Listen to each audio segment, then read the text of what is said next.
Hello friends, welcome to Priya's kitchen. இன்றைக்கி நம்ம பார்க்க போகிற ரெசிபி ஒரு ஸ்வீட் ரெசிபி தான். பப்பாளி பழத்தை வச்சு ஒரு அல்வா ட்ரை பண்ணியிருக்கேன். அவுட்புட் சூப்பராக வந்திருந்தது. இந்த அல்வா பப்பாளியில் செஞ்சதான்னு கூட அந்தளவுக்கு தெரியாத அளவுக்கு டேஸ்ட் வந்திருந்தது. ஸோ இது என்னோடய ஸ்டைலில் எப்படி பண்ணலான்னு பார்க்கலாம். இதுக்கு ஒரு 2 கப் அளவு நல்ல பழுத்த பப்பாளியாக எடுத்துக்கோங்க. இதை ஃபைனாக சாப் பண்ணி வச்சுருக்கேன். இதை மிக்ஸி ஜாரில் நம்ம சேர்த்துக்கலாம். சேர்த்துட்டு தண்ணி எதுவுமே சேர்த்தாமல் நல்லா பிளெண்ட் பண்ணி எடுத்துக்கோங்க.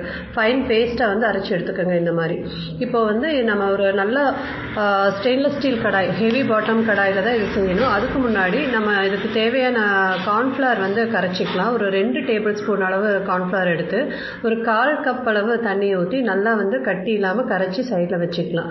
இது நல்லா மிக்ஸ் பண்ணிக்கிங்க. லம்ப்ஸ் இல்லாமல் நம்ம சேர்க்குறப்பவும் கொஞ்சம் கட்டி சேர்ந்த மாதிரி இருந்ததுன்னா நல்லா கலந்து விட்டுட்டு தான் நம்ம அந்த அல்வா செய்கிறப்போ சேர்த்தணும். ஸோ இப்போ இது நல்லா கரைஞ்சிருச்சு. இதை ஒரு பக்கம் வச்சுட்டு இப்போ நம்ம கடாயை சூட் பண்ணிக்கலாம். ஹெவி பாட்டம் கடாயில் செஞ்சிங்கன்னா தான் உங்களுக்கு ஒட்டாமல் வரும். இப்போது இதுக்கு ஒரு 1/4 கப் அளவு நெய் எடுத்திருக்கேன். அதில் 3/4 வாசி நெய்யை சேர்த்துட்டு கொஞ்சம் நெய் நிறுத்திடுங்க லாஸ்ட்டில் சேர்க்குறதுக்கு. நெய் நல்லா சூடானதும் மீடியம் ஃப்ளேமில் வச்சுட்டு நம்ம அரைச்சி வச்ச பப்பாயா பேஸ்ட்டை இது கூட சேர்த்துட்டு நல்லா கலந்து விட்டுக்கோங்க. இதை பப்பாயா சேர்த்ததுக்கப்புறம் கொஞ்சம் நேரம் நம்ம கிண்டிகிட்டு இருக்கணும். அது நல்லா பாயில் ஆகி வர ஸ்டேஜில் இந்த நம்ம மிக்ஸ் பண்ணி வச்சுருந்தோம் இல்லையா கார்ன்ஃப்ளவர் தண்ணி, அது இது கூட சேர்த்து கைவிடாமல் கிளறிட்டுருங்க. இது அல்வா கொஞ்சம் டைம் எடுக்கும். நான் உங்களுக்கு ஃபாஸ்ட் ஃபார்வர்ட் பண்ணி தான் இந்த வீடியோவில் காமிச்சிருக்கேன். நல்லா அது பாயில் ஆகி கொஞ்சம் இந்த தண்ணி தன்மை கம்மி ஆக இருக்க ஸ்டேஜில் 1 கப் அளவு நாட்டு சர்க்கரை சேர்த்துக்கிறேன். நீங்கள் வெறும் சுகர் வேணும்னாலும் சேர்த்துக்கலாம், இல்லை நார்மல் மண்டை வெல்லம் வேணும்னாலும் சேர்த்துக்கலாம். இப்போ நான் கரும்பு சர்க்கரை தான் சேர்த்துறேன்.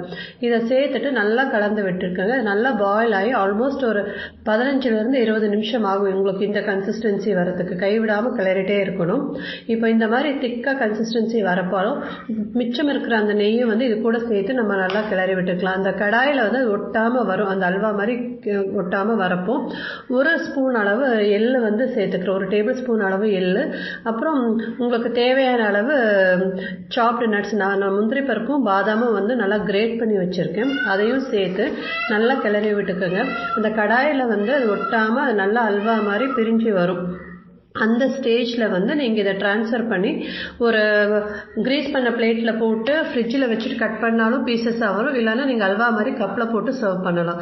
ஸோ இந்த ரெசிபியை ட்ரை பண்ணி பார்த்துட்டு எப்படி இருந்தாலும் சொல்லுங்கள். இந்த வீடியோ பிடிச்சிருந்தால் லைக் பண்ணுங்கள், ஷேர் பண்ணுங்கள், சப்ஸ்கிரைப் பண்ணுங்கள். தேங்க்யூ.